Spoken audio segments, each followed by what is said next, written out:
Blake Lewis does a wonderful job covering the NFL as well as the Washington Redskins. He is basically there pretty much every single solitary day with this franchise, has been for a long, long time. We welcome him for a couple minutes on the Boardwalk Kind of Hotline. Always good to talk to you, my friend. First and foremost, hope your holidays were well. How's everything?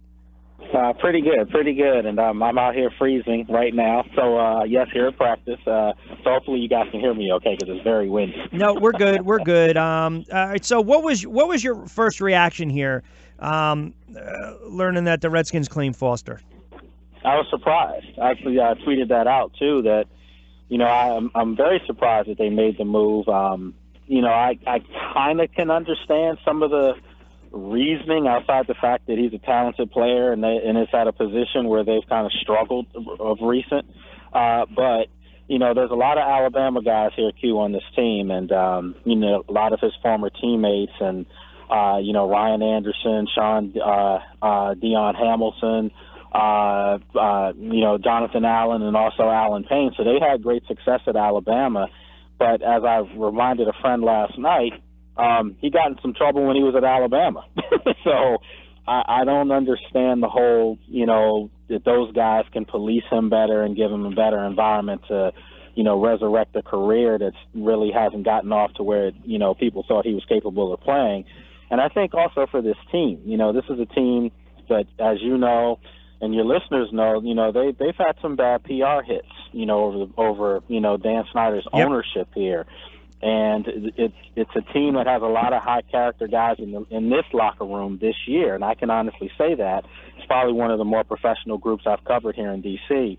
But with that said, the move also reeks to me a little bit of desperation. Like he's not going to play this year. That's what we keep hearing now. Right. I don't know if Q the move was made for him not to play this year, but I think the backlash is kind of like now.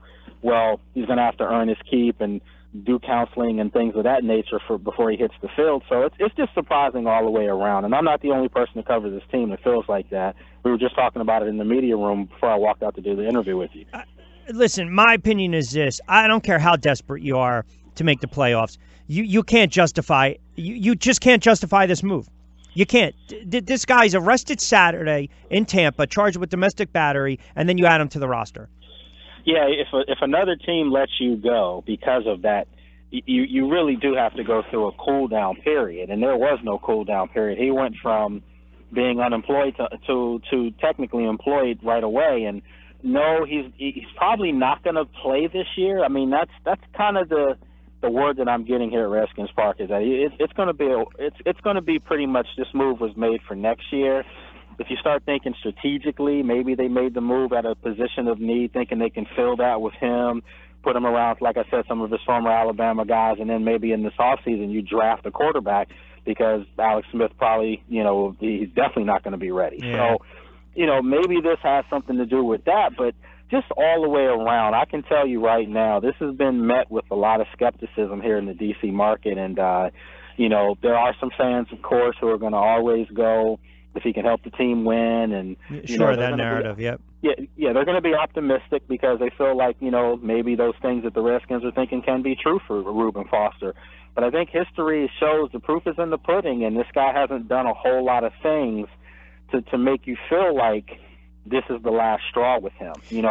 Everyone hopes so, and I'm all about giving people second chances. But third, fourth, and fifth chances, I don't know about. I'm curious. I know it's been so fast, but I'm curious to see, or I'm curious to find out down the road how some of the players. Because listen, you got to be honest here. You got to call it the way you see it. This is not going to sit well with 52 other men. It's just not. Well, the thing I know it's not sitting well with is Mason Foster, who leads the team in tackles, and Zach Brown, who's a Pro Bowl caliber linebacker. Those guys struggle mightily in pass coverage. They get beat all day over the middle of the field by receivers and tight ends and backs out the backfield. But at the end of the day, they still are, guys that haven't caused any trouble in that locker room. And Mason's having a really good year. I don't know if it's a Pro Bowl caliber year, but he's a tackle machine out there. But this says to those two guys that, you're not getting the job done, across the board. And let's face it, I mean, Q, we know who Reuben Foster is. I mean, this guy, when he was at Alabama, he was a surefire first-round draft pick. But he had the situation, I remember I was in Indianapolis at the Combine, and he had the situation where he had the shouting match with the doctor there, and they sent him away from the Combine for that. It's just little stuff like that it shows that there is a little bit of, I guess the word is combustibleness, if there's such a word. He has that with him, and everyone's going to say, I mean, if you're a Redskins fan, they're going to say if this guy comes in and plays Pro Bowl caliber football and they win games, they'll forgive him. I don't think that's the right way to do this. And as a parent of a little girl, I'm just telling you, these kind of domestic violence things do not sit well with me at all. Nope, myself included as well. Fair enough. Let's move on to the team itself. The Alex Smith injury, I'm sure that basically was a punch in the gut for this team. Really unfortunate because, the guy just wins. You got to give him that, and he seems like a classy guy, and I know his career could potentially be in jeopardy. And I had a couple guys tweet at me the other day, did you think it's buyer's remorse? No, because you know what? You can get hurt on any play. The fact is he's not going to be under center going forward. It's going to be McCoy. Do you still get the same type of belief in that locker room that is this kind of like a rally around McCoy situation? The veteran goes down, step in the backup, the journeyman. Let's rally around him. I think it's still there, but I think after the Dallas game, there probably is a little bit of skepticism that's crept in. But I think some guys are still going to give him the benefit of the doubt because he still didn't have all his weapons. Yeah. And a guy like Chris Thompson more than likely could play Monday night in Philly, and Jamison Crowder's another guy that should be back soon. And so, they still feel like there's optimism. I mean, the Cowboys go to New Orleans. That should be. It bodes well, you would think. Yeah, right. Yeah, but I mean, the Cowboys have done things they have no business doing. Exactly. But if you look at it on paper, it should be a New Orleans win. And, so you think about that, and now the Redskins and Eagles game becomes that more important. And I think for both teams, I think it's a must-win football game. I mean, if you're the Eagles, you just can't lose any more games. You just can't. No, the margin of error. Listen, you're mathematically you can go up to 8, right? But if you lose that 9th one and they're 3 losses away, you're pretty much done. You're still in it mathematically with 8 losses. Yeah, and that's what I mean. The reason why this game is even more important to both teams because it's a divisional game. Yep. And let's face it, you're going to have to win the NFC East to make the playoffs this year. Agreed. The Seahawks are coming on strong. The one thing that does how you doing? The one thing that does work in the Redskins' favor is the fact that they've beat the Packers. They've also beaten the Panthers. So, those are teams that are hovering around there. So those things work in their favor quite a bit. But you don't want to come down to tiebreakers. You just want to take care of business, win the division outright, and, be sacrificed up to yeah. to either the Saints or the Rams. Yeah. I'm sure Jay Gruden went and watched some of that film of Sunday's game with the Giants and the Eagles, and the Giants were able to just dominate the line of scrimmage early on and run the football. They went away from it in the second half. And the Eagles did. Yeah, trust me, I know that. I'm still just don't get me started with that. I couldn't believe what was going on. That was the type of game that could get you fired. He's not. Listen, he's not a good head coach right now, and he looks over. He's like a coordinator. Norv Turner was a good play caller. He wasn't a good head coach. Yeah. I'm a little surprised with Shermer on that. I mean, they were dominating the Eagles, and it looked like the Eagles were ready to throw the towel in the first half. And just the way they let them dictate to them in the second half what they wanted to do. I know. That's just I didn't approve of that coaching either. But no, trust me, I didn't either. I echo those sentiments, and a lot of Giant fans do. But they showed they can run the ball a little bit, and they already have a depleted secondary. Do you think the Redskins are going to try to at least establish the run a little bit and have some design rollouts from McCoy, maybe open it up a little bit based on if they get success running the football or have success running the football early on Monday night? Yeah, I do, and I think that what they're going to have to do. Listen, it's no coincidence. The Redskins are undefeated this year when they run the football. When Adrian Peterson has, I think the number is like 90 yards rushing. They're undefeated. But I think the big telltale sign is I think if he has 16 carries or more, they win the game. He only had 12 last week and against the Cowboys, and I was really surprised by that. And Jay Gruden kind of alluded that he got away from some things. He said that several times over his career that they need to run the football more. I think it's just clearly, obvious that Jay Gruden doesn't like to run the football. I mean, he's a pass-first coach. That's what he does. But the way these games are set up, Q, they're games that you have to win in the trenches. Agree. You're not winning in the trenches by passing all the time. So the Redskins have to come out, establish a run against the Eagles' defensive line that has not played up to their capabilities this year. But let's face it, the Eagles feel like they have some life now. I thought the worst thing that could happen to the Redskins was that the Eagles came back and won that game. I really but did. You know what? Here's the thing, though. They still haven't played a full, complete game. They haven't. Well, this would be the game. This would just the way history works against this team that I cover here. You can see the game, the complete game. They will have that full, complete game Monday night on national TV, where this team here doesn't bode well. They just don't play their best football on national TV. So I will say this. This goes back to the question you asked. I think a lot of people are still, not sure about this team here. You can't keep using the injury bug as an excuse, but they have had their fair share of injuries over the last 2 years like nothing I've ever seen before. And at key positions, most teams that lose their starting quarterback, they have issues.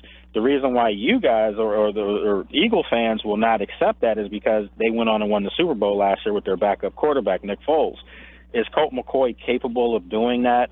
Well, he's a pro quarterback. He's been around. He does some really good things. Some things that Alex Smith would not have done in this offense. Colt will put the ball down the field. Yep. The problem is when you do that, you put the ball up for possible interceptions, and he had 3 last week. And, so the Redskins have to get back to what works for them. That's running the football and keeping their defense off the field so they can get after it when they're on the field. There's no coincidence that the last 3 weeks or months the third down struggle. The third down, they defensively, they go back to the Atlanta game and the Dallas game. They got to be able to get Philadelphia off the field on third down. You have to. You have to, but I really do feel like a lot of that is they've been on the field so frequently compared to the first month and a half of the year. That defense was getting rested because the Redskins were running the ball. It was time-consuming. It was keeping those guys on the sideline so they could come in and pin their ears back. Well, the last month they've been, trailing in games, and it's just been a different philosophy for some reason. It's gone back to Jay feeling like, he wants to open it up, and I think the offense was feeling pressure, Q, with Alex Smith, that he wasn't throwing the ball down the field.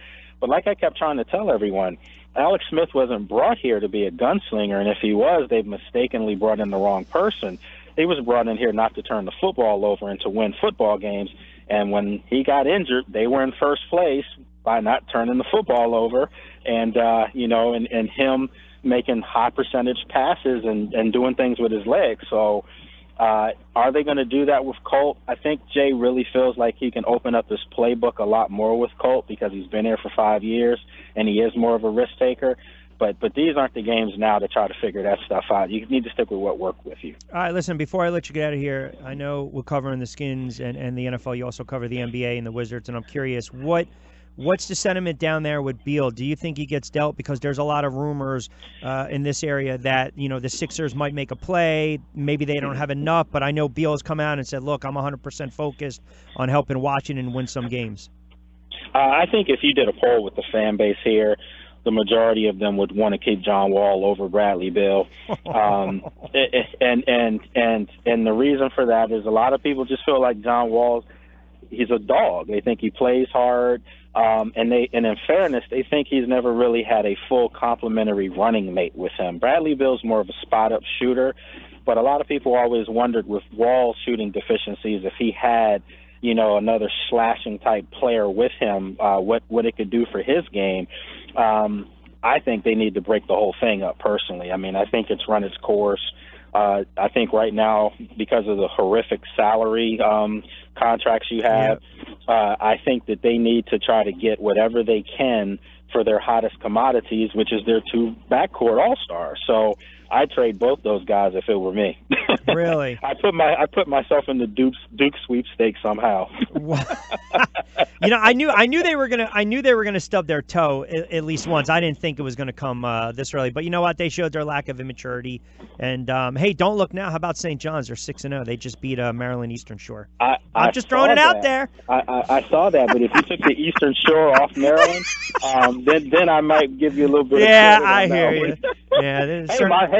Hey, but just so you know, my Penn State boys won last night. I know. Virginia Tech. I know. All right. Listen, There's no way Virginia Tech should have been ranked 13th, by the way. I know, but that's, we know how the rankings are. Listen, I know you got to hit the practice. I appreciate it. We'll talk next week, and always appreciate a couple moments, pal. Great insight. All right, man. I need some hot chocolate. It's freezing out here. Go ahead, man. All right, Lake. Okay, We'll see you. Take care. All right, be well. Lake Lewis does a great job covering. I mean, he's really distinguished himself